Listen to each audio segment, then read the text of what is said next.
The FAA is investigating Boeing over last week's mid-air blowout on an Alaska Airlines flight. The company's 737 MAX 9 jets were grounded after the January 5th incident. It's unclear when they will return to service. And fewer planes means fewer flights, which could impact your travel plans in the new year. So I want to bring in Clint Henderson. He is the managing editor for The Points Guy, an online platform that offers tips and tools to help people travel smarter. Good to see you.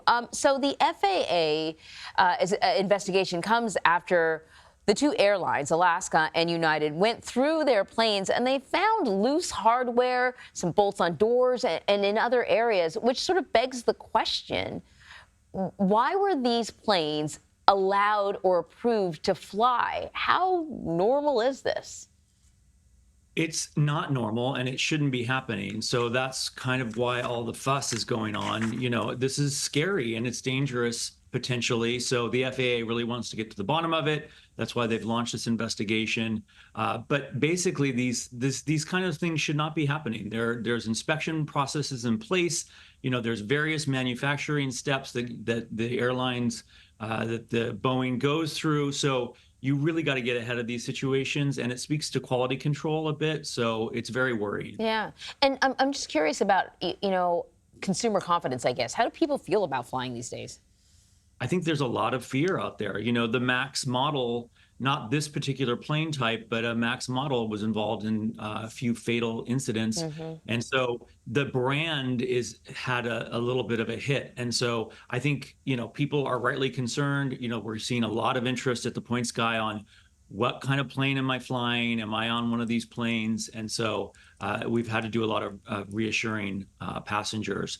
The good thing is, I think, everyone is doing the right things to get ahead of this now, and they're going to make sure these planes do not get back in the air unless they've been fully signed off on. And I think this is going to open up a wider investigation for sure.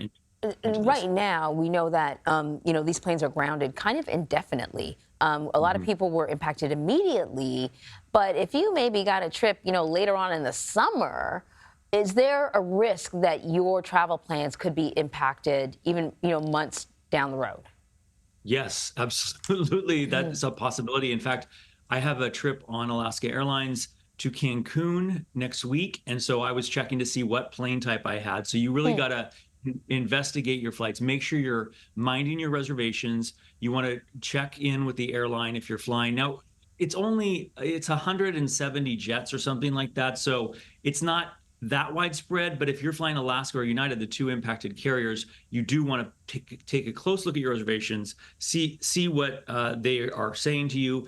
Both airlines are being very flexible with passengers who were scheduled on this type of plane. And so I'm hopeful that will continue going forward. But right now, every day, we've seen 23% of Alaska flights canceled and 7 to 9% of United flights canceled. So it is having an impact. Wow. All right. Clint Henderson, thank you so much, Clint.